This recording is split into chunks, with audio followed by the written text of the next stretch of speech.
राजश्री शाहू महाविद्यालय कनिष्ठ विभाग विद्यार्थी पालक संयुक्त बैठकीला उपस्थित सर्व गुणवंत विद्यार्थी आणि पालकांना मी पहिल्यांदा आपल्या सगळ्यांचं मनापासून खूप खूप अभिनंदन करतो. आपण आणि राजश्री शाहू महाविद्यालयावर आपण विश्वास ठेवून आपण जो काही प्रवेश या महाविद्यालयात घेतलेला आहे त्याबद्दल मी आपल्याला खूप खूप धन्यवाद देतो. बघा, आता बोलताना उल्लेख केला गेला की शाहू महाविद्यालयामध्ये काही राहिलं नाही. मुळामध्ये की असं वक्तव्य करणं म्हणजे सुद्धा मला वाटतं किती चुकीचं आहे. गेल्या अनेक वर्षापासून जेव्हा हे महाविद्यालय ही संस्था स्थापन झाली, 1968 ला ही संस्था स्थापन झाली. जेव्हा ही संस्था स्थापन झाली तेव्हा आदरणीय डॉक्टर गोपाळरावजी पाटील साहेब असतील, माजी सचिव या संस्थेचे संस्थापक सचिव आदरणीय ॲडव्होकेट नारायणराव पाटील साहेब असतील, पी.आर. देशमुख साहेब असतील, आदित्य जाधव सर असतील, या सगळ्या मान्यवरांनी एक छोटस रोपट या संस्थेचं 1968 ला लावलं आणि 70 ला हे महाविद्यालय स्थापन केलं. 70 ला हे महाविद्यालय स्थापन झाल्यानंतर त्यावेळेस या महाविद्यालयाची संख्या ही फक्त 50 होती. सगळी मिळून junior, senior, arts, commerce, science सगळी मिळून विद्यार्थी संख्या ही फक्त 50 होती. आज 56 वर्षाच्या नंतर या महाविद्यालयामध्ये जवळपास 12,000 विद्यार्थी शिक्षण घेतात. केवळ संख्या वाढली आहे म्हणून गेली 50 वर्ष हे महाविद्यालय स्वतःचं रेकॉर्ड स्वतःच ब्रेक करण्याचं काम हे महाविद्यालय करत आलेलं आहे. त्यामुळं बघा, आमचे महेश पाटील सर म्हणले की आता लोक असं चर्चा करत आहेत, ज्याला चर्चा करायची त्याला ती चर्चा करू द्या. कुणी कितीही नावं या महाविद्यालयाला ठेवली तरी या महाविद्यालयानं आपलेच रेकॉर्ड स्वतःच ब्रेक करण्याचं काम गेली 50 वर्ष हे महाविद्यालय सातत्यानं करत आलेलं आहे. त्यामुळं कितीही बाजू आली कुणी काही म्हटलं, या महाविद्यालयाचं फाउंडेशन एवढं मजबूत आहे की या महाविद्यालयाला कधीही धक्का लागणार नाही आणि भविष्यातही लागणार नाही. आणि म्हणून तुम्ही सगळे गुणवंत विद्यार्थी की ज्यांना ग्रँड डिव्हिजन आमची 100% क्लोज झालेली आहे आणि त्याच्यानंतर जे काही आमच्याकडे सेंट फायनान्स आणि नॉन ग्रँडचे डिव्हिजन आहे त्या 97-98% क्लोज झालेले आहेत. म्हणजे या बोर्डाच्या या परीक्षेमध्ये तुम्ही सगळे हे गुणवंत विद्यार्थी आणि त्याच्यासाठी आपण जोरात टाळ्या वाजवून त्यांचं अभिनंदन आपण करू.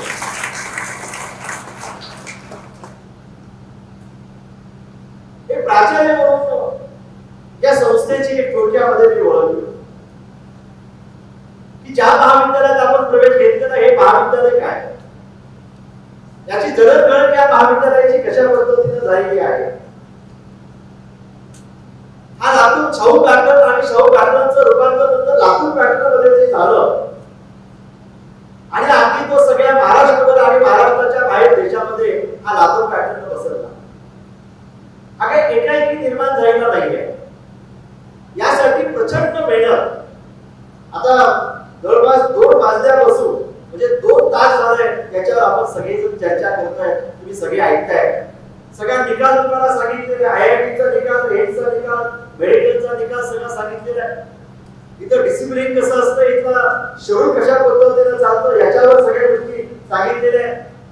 मी अगदी थोडक्यामध्ये या संस्थेचा महाविद्यालयाचा प्राचार्य म्हणून आपल्याला एक परिचय करून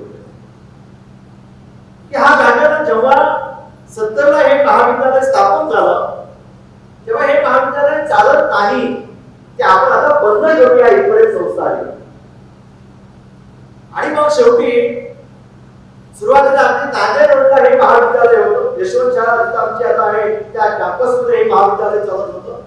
आणि मग नंतर 3-4 वर्षानंतर हे महाविद्यालय हे बस स्टँडच्या जवळ ही महाविद्यालयाची जागा मिळाली आणि तिथं हे महाविद्यालय सुरू झालं.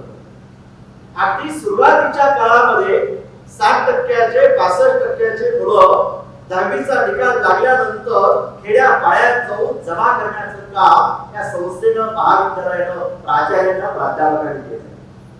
त्यामध्ये साक्षीदार आदरणीय जाधव सर आहे, ज्यांनी स्वतः 10वीचा निकाल लागल्यानंतर अगदी खेड्याखेड्यामध्ये जायचे, ही मुलं शेतामध्ये पेरणी करत असायची, कोळपणी करत असायचे आणि त्या मुलांना इथं घेऊन येण्याचं काम त्या पालकांना विनंती करत की आम्ही आपल्या पालकांना राहायची व्यवस्था करतो, जेवणाची व्यवस्था करतो, त्याला युनिफॉर्म देण्याचं काम करतो, आपला पाल्य आमच्या महाविद्यालयात पाठवा.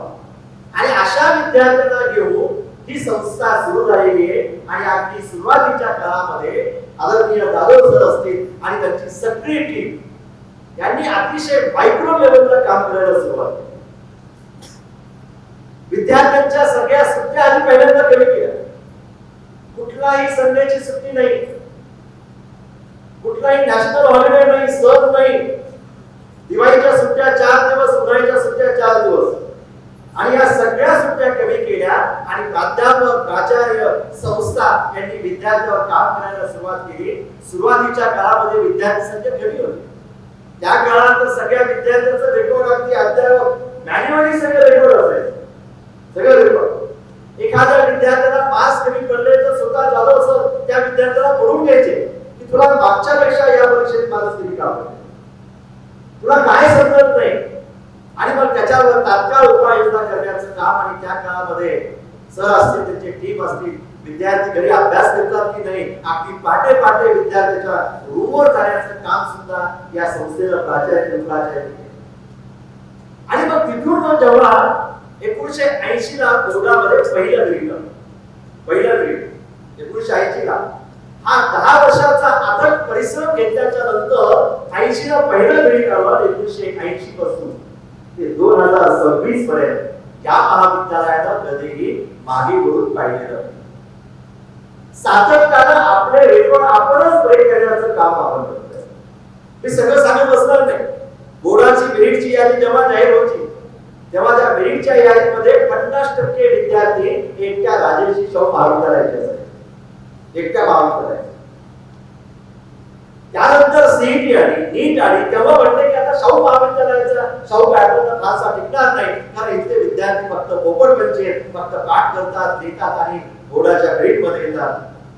सीईटी आली, नीट आली, राष्ट्रीय पातळीवरची परीक्षा आली आणि मला सगळ्यांना अभिमान वाटतो की बोर्डाच्या मार्क्सपेक्षा नीट आणि सीईटी मध्ये या महाविद्यालयाला आपला आगळा वेगळा कसा उमटवण्याचं काम केलं आणि तिथे आज शेकडोच्या नाही हजारोच्या संख्येनं विद्यार्थी वैद्यकीय क्षेत्रात वापरतात. बघा सगळा रिझल्ट तुमच्या समोर मांडलेला आहे.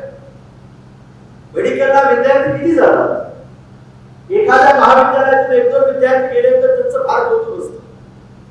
या महाविद्यालयातून गेल्या वर्षी 450 पेक्षा जास्त विद्यार्थी गव्हर्नमेंट मेडिकल कॉलेजला गेले. Government medical, MBBS, private MBBS, BDS, BCA मध्ये बीएचएमएस, बीएमएस या सगळ्याची आकडेवारी जर आपण काढली तर 1000 पेक्षा जास्त विद्यार्थी मेडिकल कॉलेजला देण्याचं काम दरवर्षी राजर्षी शाहू महाविद्यालय. आता आयआयटीला विद्यार्थी चालले, एनआयटीला विद्यार्थी चालले, एम्सला विद्यार्थी चालले राष्ट्रीय परीक्षेत. आणि हा एक आगळा वेगळा ठसा उमटवण्याचं काम या देशामध्ये या महाविद्यालयाने केलंय. एवढ्या मोठ्या संख्येनं मला आमच्या राहुल देशमुख सरांनी हा सगळा डेटा आपल्या समोर ठेवलाय. यावर्षी 52-55 पेक्षा जास्त विद्यार्थी हे आयआयटीला जात आहेत, एनआयटीला जात आहेत. आमच्याकडे 120 बॅच असते. इंजिनिअरिंगला तर सगळेच विद्यार्थी जातात. म्हणजे सगळ्या क्षेत्रामध्ये ज्या नामांकित इन्स्टिट्यूट आहेत, ज्याला देशातली पहिली आयआयटी करत, आता आयआयटी दिल्ली असेल, आयआयटी मुंबई असेल, आयआयटी नागपूर असेल, आयआयटी हैदराबाद असेल, अशा सगळ्या नामांकित आयआयटी मध्ये एनआयटी मध्ये राजर्षी शाहू महाविद्यालयाचे विद्यार्थी. आणि अजून काही दिवसांनी भारतातलं असं एकही आयआयटी शोधून सापडणार नाही की ज्या ठिकाणी राजर्षी शाहू महाविद्यालयाचे विद्यार्थी असणार नाही. त्या दृष्टिकोनातून हे महाविद्यालय काम करतं. आणि म्हणून ही संस्था जी आहे या संस्थेचा अगदी सुरुवातीपासून मुख्य केंद्रबिंदू हा विद्यार्थी राहिला आहे. जे करायचं ते विद्यार्थ्यांसाठी करायचं. गेली 56 वर्ष संस्था स्थापन झाल्यापासून ते 2026 पर्यंत इथला भरलेला प्रत्येक कर्मचारी हा क्वालिटीवर भरलेला आहे. संस्था विद्यार्थ्यांचं सिलेक्शन कशा पद्धतीने करते? आज आपल्याला माहित असेल एखाद्या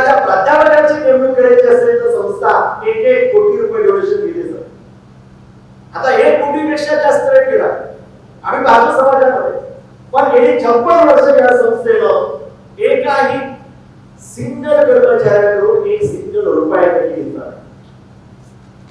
म्हणजे प्राध्यापकाची निवड कोण करतो? प्रायमरी लेवलला आमची टीम करते आणि या सगळ्या शिक्षकांना जे टॉपचे आहेत त्या शिक्षकांना आम्ही वर्गात पाठवतो, विद्यार्थ्यांना पाठवतो आणि त्यांचे डेमो घेतो. या राजर्षी शाहू महाविद्यालयातल्या प्राध्यापकाची निवड कोण करतं? तर आमचे विद्यार्थी करतात, प्राध्यापक नाही करत. आणि ते प्राध्यापक घेतलेले प्राध्यापक ते एकदा घेतल्यानंतर पुढेही त्यांची क्वालिटी टिकून ठेवता येते नाही ठेवत, त्यासाठी आम्ही दर महिन्याला फीडबॅक घेतो आणि एखाद्या प्राध्यापकाचा निगेटिव्ह फीडबॅक जरी असेल तर त्या प्राध्यापकाला कमी करण्याचं काम सुद्धा ही संस्था करते. म्हणून आमचे क्वालिटीचे टीचर, जे भारतातले जे उत्कृष्ट टीचर आहेत, जे चांगले टीचर आहेत, त्यांनाच या शिक्षणाचं काम ही संस्था हे महाविद्यालय आहे. आणि म्हणून इथे आलेल्या प्रत्येक विद्यार्थ्याला एक चांगलं घडवण्याचं काम ही संस्था हे महाविद्यालय आहे. सकाळी 7 पासून संध्याकाळी 12 पर्यंत हा सगळा कॅम्पस पूर्णपणे भरलेला असतो. तुमच्या इथे तासिका असतील, त्यानंतर डीएसपी असेल, डीएससी असेल, तुमच्या काही अडचणी असतील तर त्या अगदी मायक्रो लेवलला जाऊन सोडवण्याचं काम हे महाविद्यालय करते. तुमचे प्राध्यापक तुमचे अकॅडमिक प्रश्न सोडवण्याचं काम करतात. इथं कोऑर्डिनेटर आहे, व्हाईस प्रिन्सिपल आहे, ते तुमचं काम करतात. काय अडचणीत विद्यार्थ्यांना त्याचं काम करतात. आणि त्याच्यामुळे तुमच्या दर आठवड्याला घेतल्या जाणाऱ्या परीक्षा, त्याचं अनालिसिस, विद्यार्थी कुठे कमी करतात त्याचं अनालिसिस केलं जातं आणि त्या विद्यार्थ्यांना जास्तीत जास्त विद्यार्थ्यांना हे चांगले उत्कृष्ट मार्क कसे पडतील त्या दृष्टिकोनावरून हे महाविद्यालय काम करतात. ही संस्था हे महाविद्यालय विद्यार्थी केंद्रबिंदू म्हणून विद्यार्थ्यांना जे जे पाहिजे ते उपलब्ध करून देण्याचं काम करतात. विद्यार्थ्यांना उन्हाळ्यामध्ये अभ्यासाला गरमी फार होते, यावर्षी तर गरमी फार वाढली आणि विद्यार्थ्यांनी मागणी केली की आम्हाला गरमी फार होते, आम्ही अभ्यास कसा करायचा, 42 डिग्री टेम्परेचर, 43 डिग्री टेम्परेचर, आणि संस्थेने आम्हाला परवानगी दिली आणि विद्यार्थ्यांची रीडिंग रूम, विद्यार्थ्यांची लायब्ररी आणि त्यानंतर विद्यार्थी जेव्हा गर्दी असते तेव्हा हॉलमध्ये बसतात रीडिंग साठी म्हणून, तिथे सगळं एसी करण्याचं काम चालू केलं. आमची अपेक्षा आहे त्या विद्यार्थ्यांनी प्रतिसाद दिला पाहिजे. हे महाविद्यालय तुमच्यासाठी काम करत आहे. हे आम्ही काय करतो, ही संस्था आदरणीय दादा सर, आदरणीय पाटील सर व्यासपीठावर, ही संस्था सगळ्यांच्या पाठीमागे असे गंभीरपणे उभा असते आणि आम्ही विद्यार्थ्यांसाठी जे जे निर्णय घेतो त्याला कधीही संस्था नकार देत नाही. ती पूर्णपणे आमच्या पाठीशी गंभीरपणे उभी असते आणि त्याच्यामुळे हे सगळं होऊ शकतं. खरं तर या संस्था रिझल्ट दिसतो, त्याचे बॅकग्राऊंड कोण असते तर हे संस्था चालवते की ज्याच्यामुळे हे सगळे ते पडद्याच्या मागे असतात. पण खरं क्रेडिट कुणाला द्यायचं असेल तर त्यांना द्यावं. कारण अतिशय निष्प्रभपणे इथला संस्था चालक असेल, इथला प्राचार्य, प्राध्यापक, उपप्राचार्य, आमचे सगळे कोऑर्डिनेटर, कधीही सुट्टी आमच्या प्रजामध्ये नसते. तुमचा नॅशनल हॉलिडे असू द्या, तुमचा रविवार असू द्या, काही असू द्या, हे का जोडतात, हे सगळे एक डेडिकेटेड डिवोशन देऊन काम करणार आहे. हे सगळे या ठिकाणी काम करतात. सगळ्यांचा विचार, सगळ्यांचा केंद्रबिंदू हा विद्यार्थी आहे आणि त्याच्यामुळे हे सगळं काम करतात आणि त्याचं फळ म्हणजे हे विद्यार्थी जे ग्रेड मध्ये आपल्याला दिसतात त्याच्यामुळे हे सगळं होत आहे. इथं होणाऱ्या दर महिन्याच्या परीक्षा, तुमच्या जेडबडीच्या मेन्स एक्झाम्स असतील, त्याच्या ऍडव्हान्स एक्झाम्स असतील, सगळ्या कॉम्प्युटराइज होतात. आणि म्हणून संस्थेनं इथं आम्हाला 2 लॅबोरेटरीज उपलब्ध करून दिल्या, 250-300 कॉम्प्युटर्स उपलब्ध करून दिल्या. तुमच्या सगळ्या परीक्षा आम्ही मॅन्युअली वेबवर घेत नाही, कॉम्प्युटर बेस या सगळ्या परीक्षा घेतो. आमचे कोऑर्डिनेटर आहे, देशमुख सर आहेत, आमच्या समोरची मॅडम. तुम्हाला काही अडचणी असतील तर ते वर्गात येतात, तुमचा फीडबॅक घेतात. कुठल्या टीचरचं समजत नसेल तुम्ही इमिडिएटली सांगू शकता, त्याच्यावर आम्ही इमिडिएटली कार्यवाही करतो. तुम्हाला सगळा प्लॅन जो आहे, तुम्हाला आता उद्या जेव्हा तुम्ही याल तेव्हा 8 दिवसाचा एक टेंटेटिव्ह प्लॅन तुम्हाला हातात दिला जाईल आणि त्याच्यानंतर पुढची जी काही तुमची 2 वर्ष आहे तो 2 वर्षाचा सगळा प्लॅन तुमच्या हातामध्ये दिला जाईल.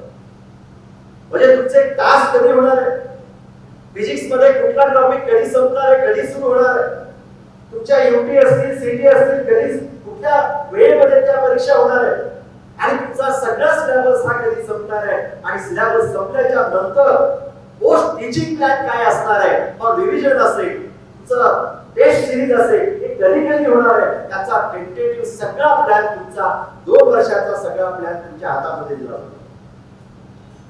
तुमच्याकडे फार कमी वेळ,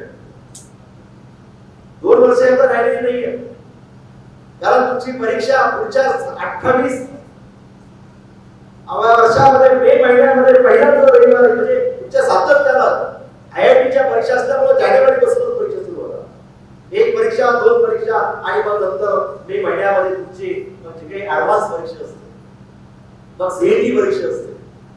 म्हणजे या सगळ्या गोष्टी आपण जर पाहिल्या तर तुमच्या हातामध्ये फक्त 685 दिवस मिळतात आजपासून.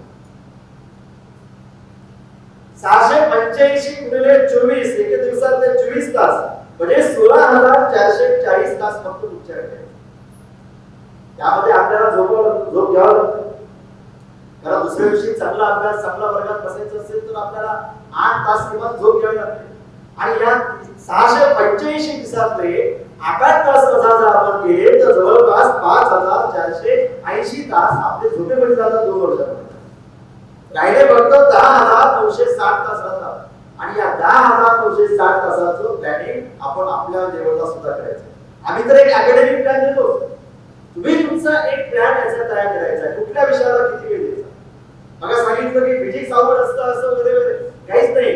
या जगामध्ये अवघड काहीच नसतंय, सगळं सोपं आहे. फक्त आपल्या मनामध्ये ठरवावं लागतं की सगळं सोपं आहे. तुमच्या माइंड मध्ये फार मोठी शक्ती आहे, फार मोठी ताकद आहे. कुणीतरी सांगतं फिजिक्स अवघड आहे की आपल्याला फिजिक्स अवघड वाटायला लागतं. आणि मग फिजिक्स अवघड वाटायला लागलं की आपल्याला येत असलेल्या गोष्टी सुद्धा आपल्याला येत नाही. म्हणून तुम्ही नेहमी लक्षात ठेवा, everything is possible in the world. या जगात सगळं काही शक्य आहे, फक्त आपलं माइंड सेट त्या पद्धतीने असावं. म्हणून आता ही पुढची जी काही वर्ष आहे, जोपर्यंत आपली ऍडव्हान्स परीक्षा होत नाही तोपर्यंत आपण आपल्यासाठी वेळ द्यायचा आहे, स्वतःसाठी वेळ द्यायचा आहे, स्वतःवर विश्वास ठेवायचा आहे.